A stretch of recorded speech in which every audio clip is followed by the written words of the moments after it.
Welcome to the Detente Foundation podcast. And we have a really special guest here this morning who is Rebecca Spector, who is one of my favorite people of all time. And it's just such a gift to have you here, Rebecca. And for those of you who don't know, Rebecca is the West Coast Director for the Center for Food Safety. She has been working in the environmental and agricultural sector for more than 20 years. Her experience includes establishing regulations to limit the production of genetically engineered fish in California and writing numerous legislative initiatives, including state bills to require labeling of genetically engineered foods, labeling of GE fish, labeling of food from cloned animals, and farmer protections from GMO contamination. Previously, she served as Director of Development at Green Seal, the first U.S. product eco-labeling organization, and Mothers and Others for a Livable Planet, where she spearheaded its organic cotton marketing campaign. Rebecca is Associate Editor of Fatal Harvest, which is an incredible book for anybody to read. The Fatal Harvest, The Tragedy of Industrial Agriculture and Your Right to Know, Genetic Engineering and the Secret Changes in Your Food. She has authored numerous articles and reports, including Livestock Cloning and the Quest for Industrial Perfection, and CAFO, The Tragedy of Industrial Animal Factories, and Fully Integrated Food Systems, Regaining Connections Between Farmers and Consumers. For 10 years, Rebecca was co-owner of the first certified organic farm in Half Moon, California, and created its community-supported CSA and farmers market programs that served hundreds of families in the Bay Area. She holds a MS in environmental policy from the University of Michigan's School of Natural Resources and Environment. So an all around, quite the bio. Exactly. It's amazing. What has Rebecca not done? Rebecca, I just want to thank you so much. We both do, for taking the time to be here this morning and for all of the dedication of your time and work, and how you've also, you've always said yes to us too for showing up. It's, people like you out in the world really doing the work that's helping our planet and helping humanity. So thank you for that. And this morning too, I would love to ask you, I'm always fascinated by people like you, that just seem innately suited to serve the world. And so what brought you into the area of environmental and food protections and policy? How did that start for you? Yeah, well, just want to start out and say thanks so much for having me. It's amazing to work with you, Lisa, and it's just been so fun getting to know you, and the work you both do is so amazing as well. So I just want to acknowledge that, and I look forward to working more with you in the future. Yes. So I think in college, I got interested in doing environmental work, and I didn't really know what that would look like. And at the time, recycling was really popular. So I lived in Vermont, and I worked on getting a recycling bill passed through the legislature and building support around that. And then I moved to Washington, D.C., where I ended up working for Green Seal and doing eco-labeling work, which involved establishing environmental standards for products like toilet paper and paints. And that was all really interesting, and I really enjoyed it, but it wasn't quite really syncing with me. So I worked there for a few years, and for the first time ever, I took time to drive cross country with a friend of mine, and we took like 5 or 6 weeks, visited all these national parks that I'd never been to, and we ended up in California.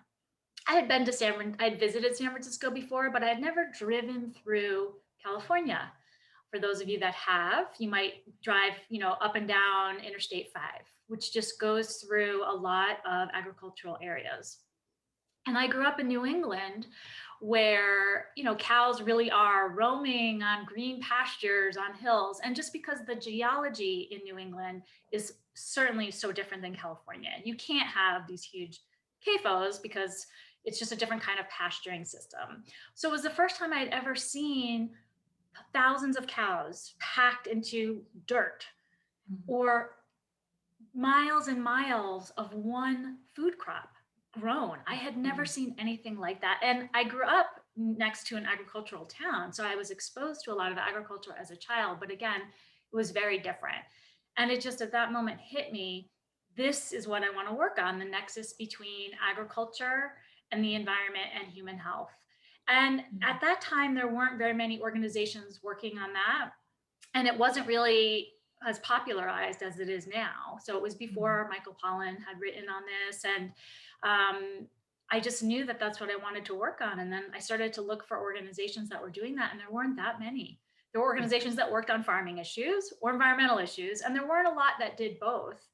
And that's sort of where I first landed at Mothers and Others for a Livable Planet, and then eventually Center for Food Safety. But it really was this aha moment for me driving through the Central Valley in California of, whoa, we really, this is where our food is grown. And it is basically um, devoid of life, really, in Mhm. terms of biodiversity.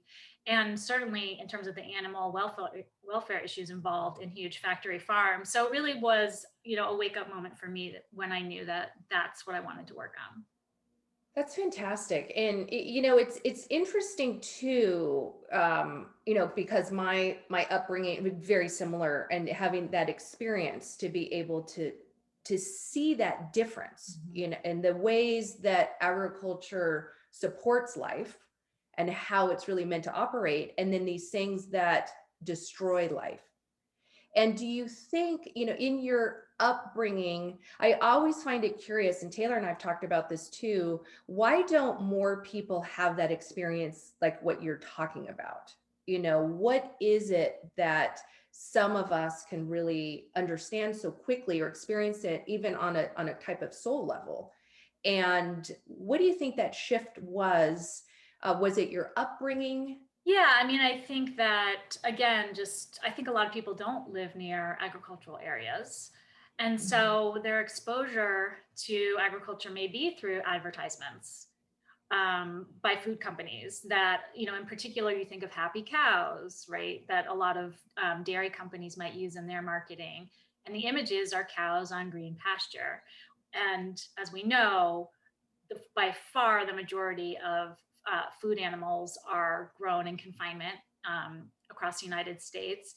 And in particular, pigs are worse than anything, really. Pigs and chickens who never see the light of day, and then cows as well. So I think just having the advantage of seeing smaller scale agricultural fields at work and operations at work, it's just sort of like that's just what I thought agriculture was. And it was sort of just a huge wake up call for me to drive through California. And a lot of it is hidden in California. Some of it you do see along, the main highways, and some of it is more hidden. So as I started to Mhm. do the work, I was visiting more farms and seeing on both scales, both farmers that were integrating biodiversity as well as farmers that were doing more conventional um, agriculture that was more industrial. And so I just got to learn more and more about it. But I think that most people don't have the opportunity to visit both kinds of farms and see the people behind those farms and the animals behind those farms. And I think that's also why it's harder to make decisions about our diets when you're not seeing, and this is my article in Fatal Harvest, what that essay is about distancing between eaters and the food that we're eating. So when we have Mhm. distance from how our food is produced, we don't really have an opportunity to relate to it or to make a emotional or philosophical connection with that food. And I'm a firm believer that, and there's so many great programs now where kids are going to farms, through middle school and high school programs. And there are a lot here in California, and I'm sure across the country. I think those are great ways for young people to see positive models of how our food is grown and to make eating choices based on that. Because it is also going to require for us to change the food system. There's a lot involved, but part of it is for us to change our eating habits and what kinds of foods we're eating and where we are getting that food from. And so I think a lot of it just has to do with how we were raised and what we're exposed to as, when we're young and growing. And speaking of that issue, I'm really interested in conscious consumerism. I know that I think especially in our current world and constantly being bombarded with media, we're constantly seeing negative news, right? So, and it's just created kind of this fear, and people are either proactive or it kind of freezes them. And so I think what people are really curious to know too is, what can I actually do in my everyday life to contribute to saving the planet, to changing the food system? And so I guess, for me personally, I really only got into this field and into food systems because I was first curious about nutrition. And then you keep digging and digging and digging, and the more you learn, it all roots back to the food system. And so one of my questions for you too is how consumers can educate themselves. So you mentioned going to farms, which is fantastic. It's not something I've really thought about. And it's a great way too for them to see the difference between industrial agriculture and then visiting like a regenerative farm. In addition to that, what do you think are some other ways that consumers can really get educated, and how we can even reach consumers in the work that we're doing? I'm a huge fan of farmers markets. And the great thing about farmers markets is, and I actually don't have the latest statistic, but there are thousands across the United States, many, many thousands, and many in urban areas and low income areas. And the prices are less expensive than the supermarket. So I really do believe there is more than ever access to fresh and sometimes organic foods at the farmers markets for everybody. Because as we know, one of the challenges with organic and pasture-based foods are they are more expensive, and we really want to make them accessible to everybody. And farmers markets are a way for that to happen. And the other great thing about farmers markets is it's a way to connect with the people that are growing your food. And not every farmer at the farmers market is organic, but you can talk to them. You can ask them questions. How is your food? How is this food grown? Do you use pesticides? How do you prevent pests if you are not using pesticides? If there are meats and fish, how are they raised? And can really ask these questions and get to know the people that are growing your food. And that also brings in accountability. It's not this invisible piece where your food is being grown at some factory and you have no connection to the people growing it, and there's no responsibility other than legal liability if you get sick from the food. So farmers markets are also a way to really connect and build relationships with the people growing our food. And that also, I think, has an influence on the people growing the food. Like, okay, I'm hearing more and more people want me not to be growing with pesticides. And a lot of farmers can't afford to go organic, but a lot of them, I think, do really do reduce their pesticide use because they're hearing that from customers. So I think farmers markets, and you can look them up online. There's a website, Local Harvest, which you can look them up. And also even USDA has a list of all the certified farmers markets in the country. So I think that's a really important way. And it's a fun thing to do with your family, with your friends. And so I continue to really promote that as one of the best ways to learn about your food. And like you say, that really helps change the kind of food you're eating and thoughts about nutrition and how the food is raised. Absolutely. And so you mentioned pesticides. I want to talk about that a little bit. I know you guys at Center for Food Safety do a lot of policy work around pesticides and GMOs. And I think that a lot of people don't have a clear understanding of why pesticides are harmful. And if so, if they do realize that it's harmful, I think that it's minimized in a lot of ways. I mean, pesticides kind of came out of wartime era. So a lot of the chemicals that were used in World War I and World War II, Vietnam War, a lot of these chemicals were used to like defoliate areas.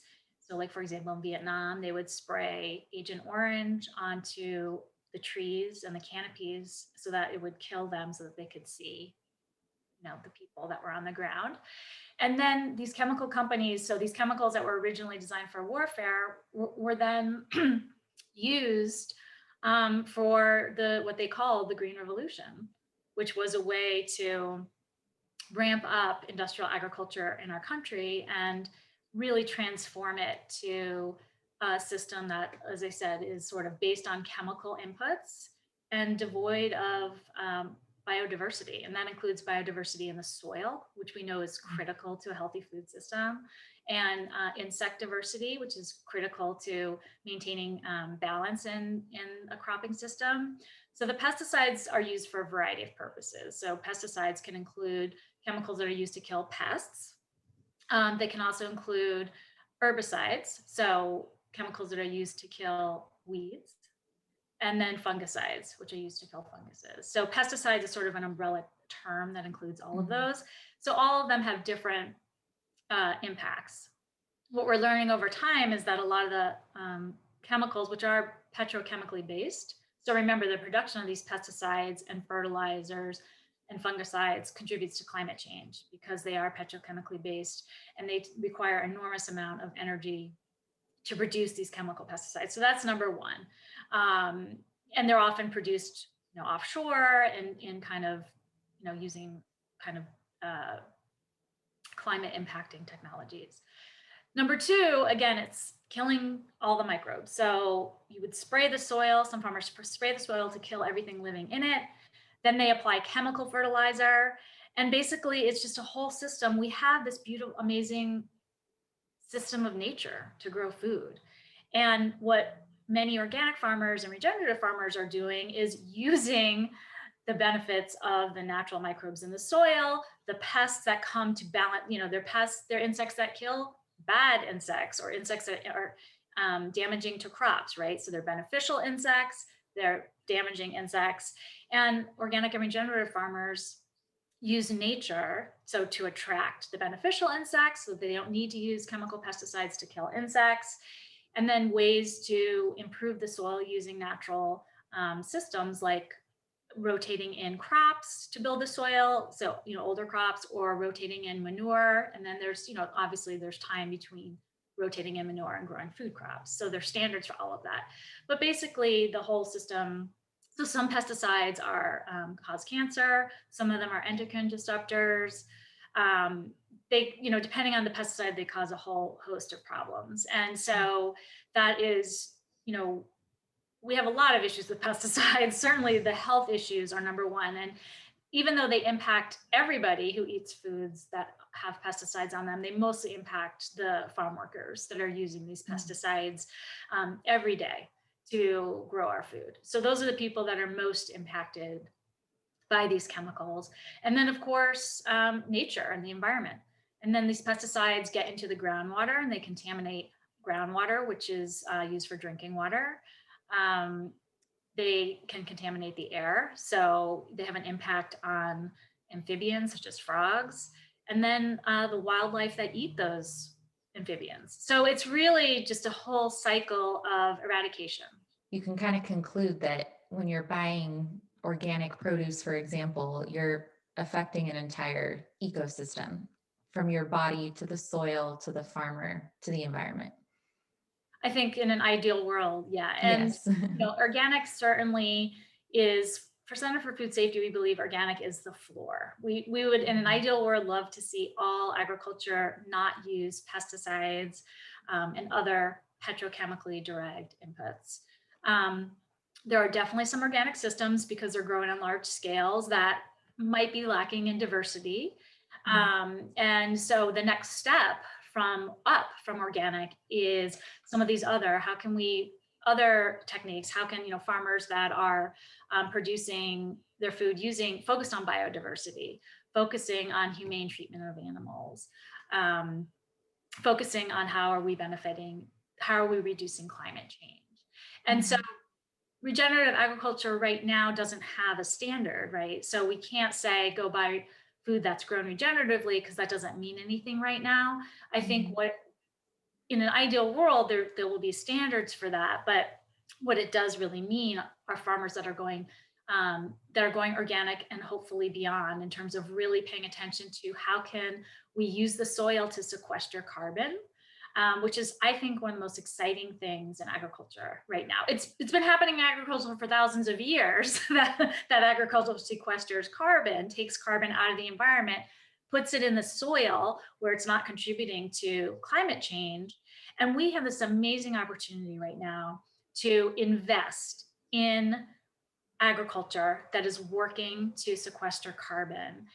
And as a climate solution, I just think there's so much potential. And I think that a lot of people, it's not considered a technology. So it's not, sexy to it, but it should be something that people are investing in, where people are investing hundreds of millions of dollars into the Impossible Burger to say solve climate change. Imagine if we took that money and invested it in our farmers, in our rural communities, to get them to change to regenerative farming practices. We could have such a greater impact on climate change. And it's really disappointing to me, especially as someone that lives in the Bay Area, to see investors investing in one company to produce one food product that uses GMOs, by the way, in their food product, in the Impossible Burger. And we actually were in court today against FDA and Impossible Foods because we think that the genetically engineered part of their product was not adequately tested. So I think there's a huge opportunity to really be investing in our farmers and our rural communities and our future. It also seems like we do have this tremendous opportunity right now, especially after last year. People really had to wake up to this connection between human health and environmental health, and how we are treating ourselves and our environment, and how those are interrelated. That these aren't separate issues with human health and the way we grow food and water and environment. It's very much connected. And in my mind, the heart and the center of that, at the Detot Foundation, one of the reasons we focus so much on food is because it's the most important thing right now that I really see that touches upon everything. Because if we can change how we're growing, consuming food, we can have a really positive impact on everything else. And it really is getting that message out there. And it seems as though, here we are kind of, we've learned a lot, we've learned so much. And however, we're at this place in 2021 that, I'm even learning, how land is being owned in the United States, for instance, and that we are either going to be going too much this way, where it's all artificial intelligence, genetic modification, no connection with our food, or this beautiful understanding, the proper use of technology when it's necessary, but the beautiful ways that we can grow food and support our human environmental health, that it's an incredible opportunity. And I know at the Center for Food Safety, you and Andrew are so incredible about getting that message out there to the consumers, to the public, and then also addressing the legal issues and the policy issues so we can open up the care and the legal ability to be able to grow food the way we need to. And so what do you think, in light of all of the work you have done so far and the Center for Food Safety, what do we need to be doing now, those of us that are in this, to really shift the way we grow and consume food? At Center for Food Safety, our theory of change is to stop the bleeding and to change the consciousness. I'm sure you've heard Andrew say that many times. Mm-hmm. And it is his vision, which is now Center for Food Safety's vision. Mm-hmm. And so, as you noted, that involves all the great work you guys were all doing to share information with people about how our food is grown and ways that they can make more conscious changes. As you said, eating is an environmental act, and we do it 3 or more times a day.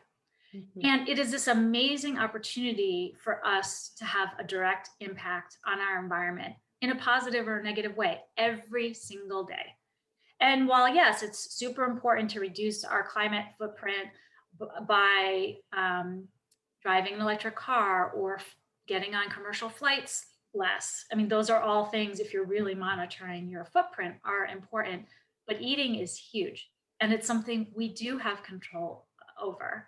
And so, that does require, depending on, as a whole of society in the United States, we definitely need to reduce our meat consumption. That's, I think, pretty clear.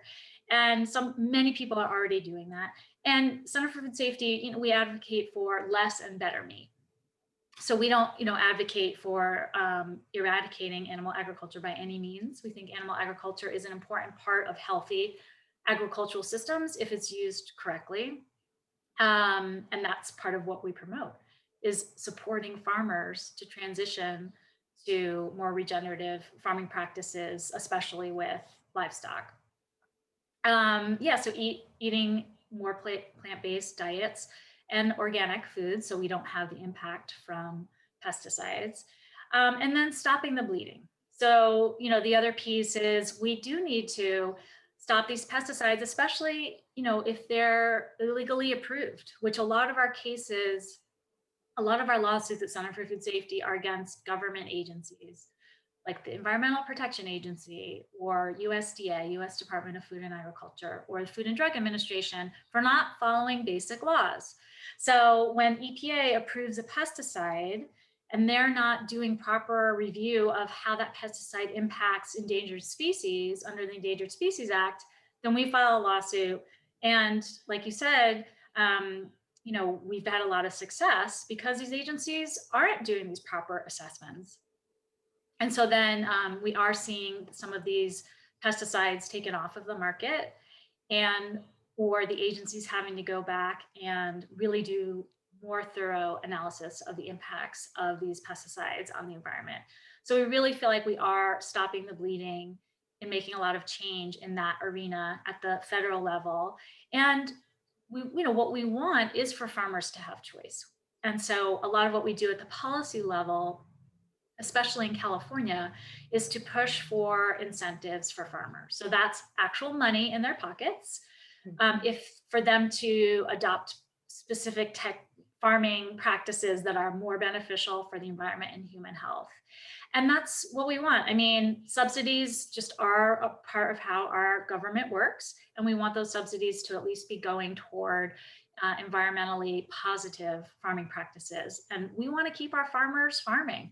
We want to keep our rural communities robust. And that's a huge part of this. It's not only about the environmental impacts, but it's about building strong local economies and not relying on food from China.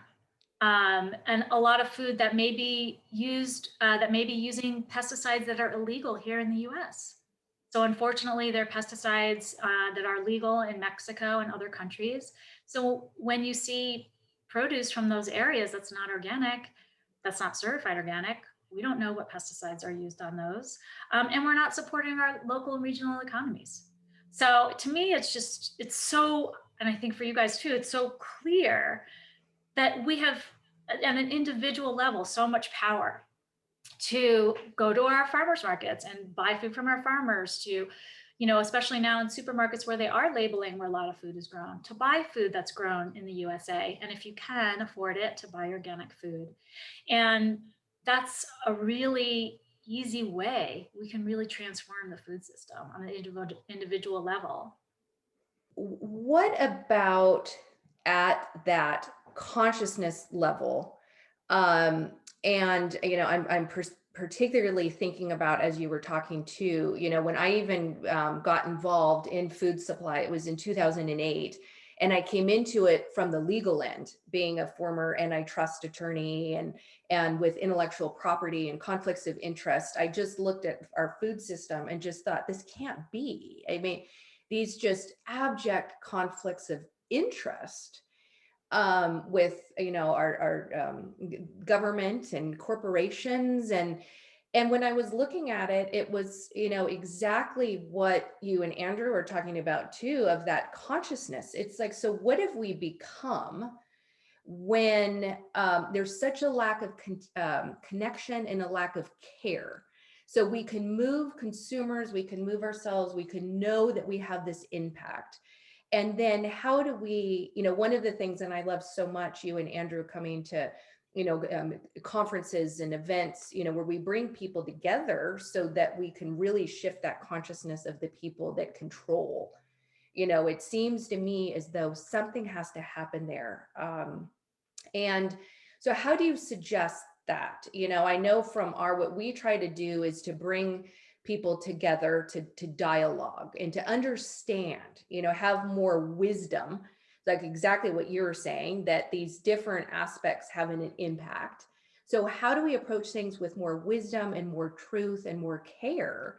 So we're creating a food system for future generations that will keep them healthy. That's the real challenge Yeah. is, that's really looking at our political system on a much broader scale, which a lot of people are doing and looking at, and, how capitalism and our system does contribute to, the fact that what does an investor get if they're investing in farmers to transition to regenerative agriculture? What is going to be their return? That's what they're looking for. That's why they're investing in something like Impossible Foods, right? So that system is at a much higher level. It would be great to creatively think about. I mean, certainly there's philanthropy, which has a huge role, and a really powerful one. And Lisa, as you and I have talked about, there's this enormous amount of wealth right now that is sitting in donor advised funds. It has already been given, it's already been taken out of the market, right? It's when people say they sell a company and they get a big cash infusion, they put it into a community foundation where they get their tax break, and then that money has to go toward charitable programs, but it doesn't have, there's no timeline for when that money has to be used. And we're seeing a lot of people, younger people in particular, who have made some money, this money just sitting there. So I think there's this enormous opportunity for people that have money in donor advised funds or in other foundations to really be, I think there's a responsibility. We have a really short timeline right now with climate change, and to really be using that money, so that's philanthropic money, not investment money, to be working toward organizations that are working for policy change at the state or federal level, depending on your personal interests. We need funding on all those levels. Certainly there's a lot of change happening at state levels within the policy arena so you can fund nonprofits, people can fund nonprofits that are working toward changing the system at the policy level. And it's really doable, especially at the state level. I think at the federal level, it gets more difficult, but I think that's possible as well. So I think there's a real responsibility for all those people that are where that money is just sitting there. And I would, really put a call out for us to educate that community, especially, doing conferences in places like Silicon Valley, where we're bringing in farmers alongside maybe people like Pat Brown from Impossible Foods. And, I've been at talks similar to that. And I think we could do more with it to really talk about different food systems and the impacts that they're having. And I think when you look at it, a real farming system, if done right, is going to have way more benefits than any any company producing food in a lab. I just think there's no way to get around that. And we need to really be lifting up the voices of the people that are growing food in that way, and to hear from them what they need in order to expand agricultural systems. So I think there are a lot of opportunities for education. So more work for you, Lisa, and more conferences and talks for you guys to set up. But absolutely, I think talking to investors and people that have the power to really help move this along, because we are running out of time, and to really look at, why do we need to be investing in all these potential false technologies like methane digesters, which capture methane from huge factory farms, or geoengineering, which we have no idea how that's going to have other impacts on the environment. We have real solutions right here. Let's invest in those now. So on that consumer level, and on that, I've been saying for so long now, in the United States, the people who are very wealthy and we need our farmers supported. We need to buy land so it's utilized properly. And I think what people don't understand too, there's a false narrative out there. And that false narrative is that we need to feed the world and we need genetic modification and we need these technologies in order to do that. And no, we need nature and our food systems that are function so beautifully when we allow them to. And that even with regenerative agriculture, that, output is greater than input. It's like, it's this beautiful system that, and so and then what is a little frustrating is how here we are and we seem to be going more for this on this technology route. And so and one of my questions to you is, and then I suppose I'll answer it for myself too, but what do you think is the greatest issue that humanity is facing right now? In my mind, I feel that it is food, but what is one of the greatest issues that we're facing right now? And how do we encourage everybody to step up and work with us so that we could be one of the greatest times in history where humanity was faced with a challenge and we did the right thing for future generations? How do we move people to do that? And do you think it is food? Well, I probably wouldn't be working in this field if I didn't Yes. think food. So I Yes. definitely think it is food, and certainly the relationship, the ability for food to impact and reduce climate change. So the Yes. ability of agriculture to reduce climate change. So I think absolutely climate change is the biggest threat to our society right now.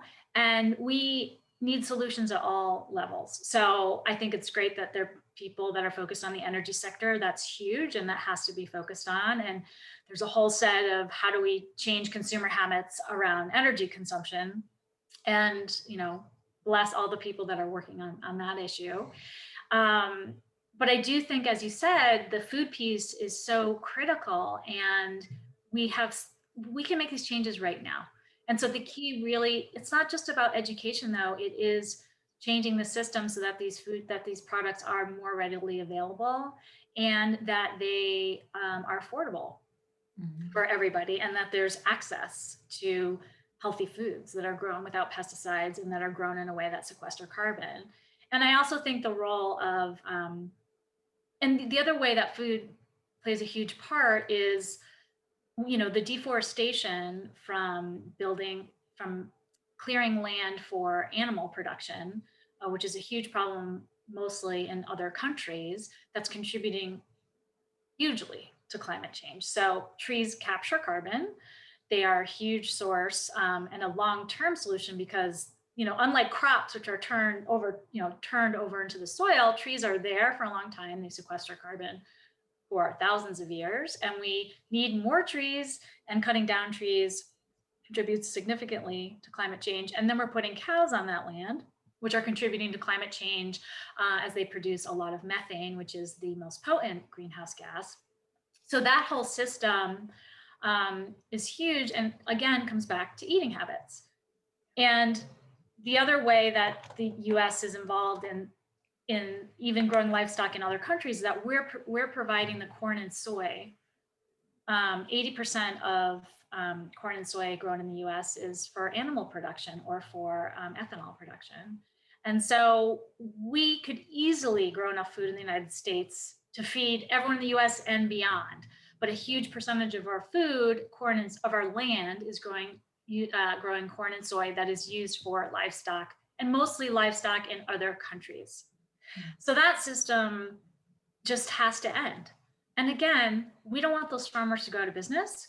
We just want them to, and the government has done this for decades. They incentivize growing certain crops over other crops. They give farmers money not to grow corn or to grow corn. So it's pretty easy to do, and it's really fast. It's a really fast solution. Farmers can change their crops every few months. So it doesn't require this huge lead time. Yes, it takes time to build soil, to build up the biological components of soil, but not that long. And farmers can change their crop productions really quickly. They do need contracts with food companies. So that's the other piece, is food companies. So like General Mills has made a commitment to sourcing a certain percentage of its grain from regenerative farms, and they have contracts with those farmers. So the farmer knows, okay, I'm going to grow this wheat in a regenerative organic way, and I'm going to get paid by General Mills. So companies have a huge role to play in this as well. If they make commitments and work with farmers to grow these crops, the farmers will do it. It's really easy. This is where our market system does work. If there's demand, then the farmers can easily produce it. So one of the things that I think is so elegant about using food and agriculture as a climate solution is we have everything we need to do it. We don't need any more technology. We certainly need education, and we certainly need funding for farmers to make these transitions, to make sure that they can do it. Sometimes they need different kinds of equipment. It can be more labor intensive, which again, not always a bad thing to keep people, at least to keep people employed, especially if they are, we want to be promoting safe working places, of course, on these farms. So I think it seems so obvious and simple, and it can be so frustrating that it's happening as slowly as it is, but it could happen really quickly overnight. Absolutely. And isn't that, and I could be wrong about this, but even the transition of even like the dirts to soils, it's about a 3-year period of time. Is that that the land could be transitioned depending on what part of the world it's in. But these things can be turned around really quickly, like what you're saying. It has that, just takes that effort right now, but we could have a completely different system 3-5 years from now. Absolutely. Absolutely. And depending on, and it's not always black and white. A lot of farmers are, their soil's not completely eradicated of life as it is, right? So, some parcels of land require more organic inputs and compost to build back the soil than others, but it's not sort of a black and white thing. So for some, the change can happen pretty quickly. And then, right, for others, it might take a little bit more time to kind of get that balance in the soil and also balance out the biological systems beyond soil, as we talked about. So the beneficial insects, things like that, which also help to reduce pesticide use.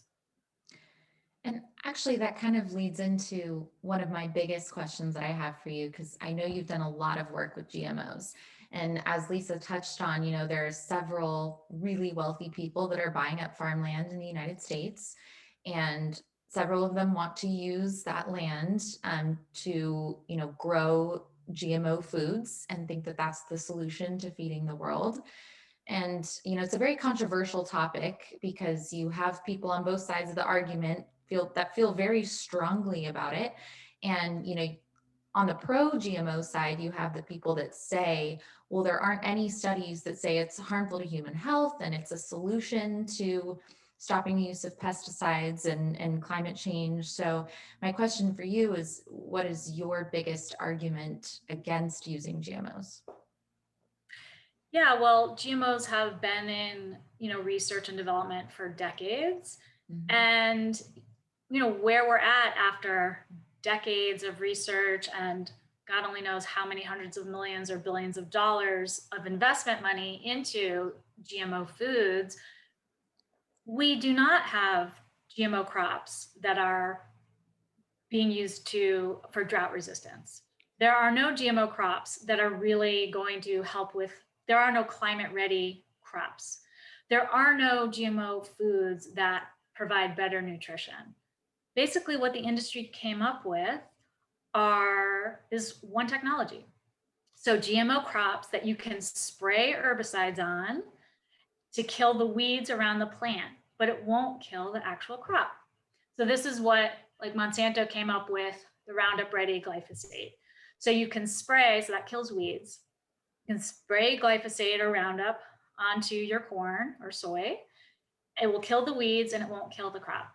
So as a result of that, we've seen an massive increase of pesticide and herbicide use. Hundreds of millions of more pounds of pesticides have been put into the environment because they're being used on these GMO crops. So what does that do? It lowers a farmer's labor costs. That's what it does, because you need people to pull weeds. So it has lowered labor costs while at the same time increasing massively pesticide use, increasing cancer among farm workers that are applying those chemicals, contaminating the water, killing wildlife, killing pollinators like monarch butterflies, which are now almost extinct, primarily because of pesticides such as glyphosate, the ingredient in Roundup. So the harms of GMOs, the environmental harms, are humongous, and they're proven. This is not debatable at all. And it's not debatable that they haven't come up with any beneficial GMOs. And so it's really shocking to me. And also, GMOs don't increase yield. They don't make more food. So it's shocking to me that, and this is just the power of PR, that these companies have been able to maintain any interest at all. And I think consumer confidence is virtually gone. Nobody wants to buy GMO foods. That's pretty well known. And that's why the industry has fought so hard against our efforts to require labeling of GMO foods, because they know, like in Europe, where GMO foods are required to be labeled, nobody buys them. So they don't use GMOs mostly in Europe.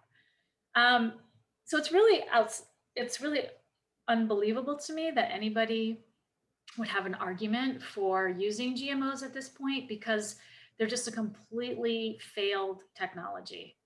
And again, they've done one thing, which is increase the profits of chemical companies, because you can use more chemicals on the products. And remember, the companies that make the GMO seeds also make the chemicals. So they're doubly benefiting, because they're making the GMO seeds and selling them, and then they are making and selling the chemicals, the pesticides that you use on the GMOs.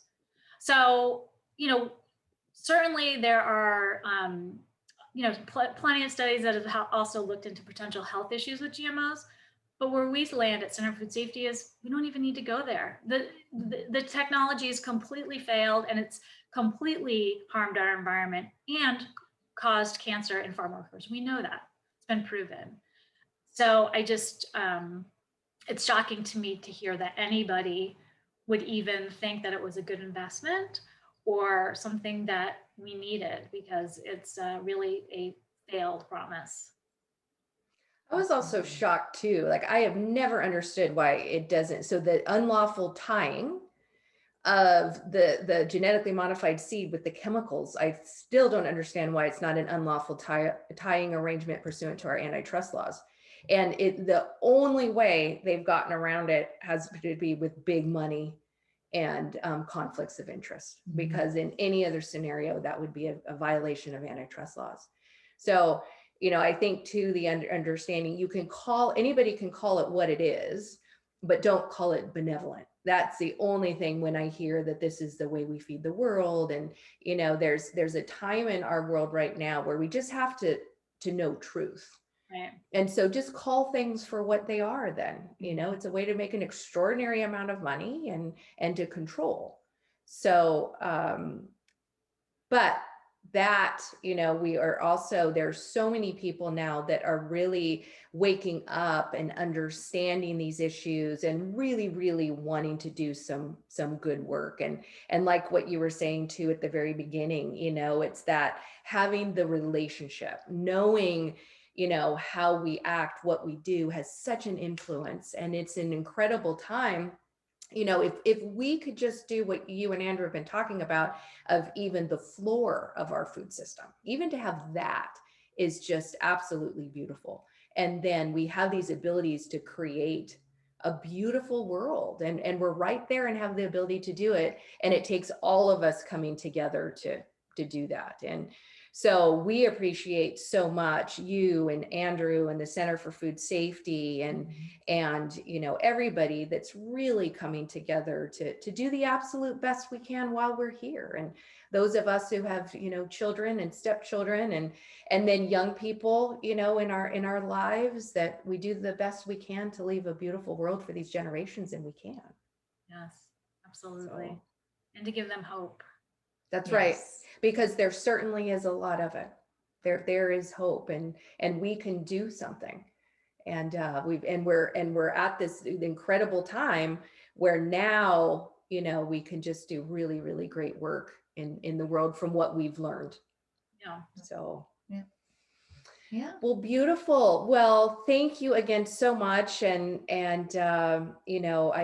just absolutely appreciate you so much, and you and Andrew and the Center for Food Safety. And here's to, many years of life together and all that is to come for us. And your friendship and support means everything. And thank you for everything that you do. Yes. It's, there's these heroes out there in the world doing incredible things, and you are certainly one of them. So thank Absolutely. you for that. Thank you. I think we're all heroes, but thank you for saying that and thank you for having me. And it was great talking with you. And look forward to working together. Thank you. Thank you so much. All right. Okay. We'll Thanks so talk much, soon. and thank you, everyone.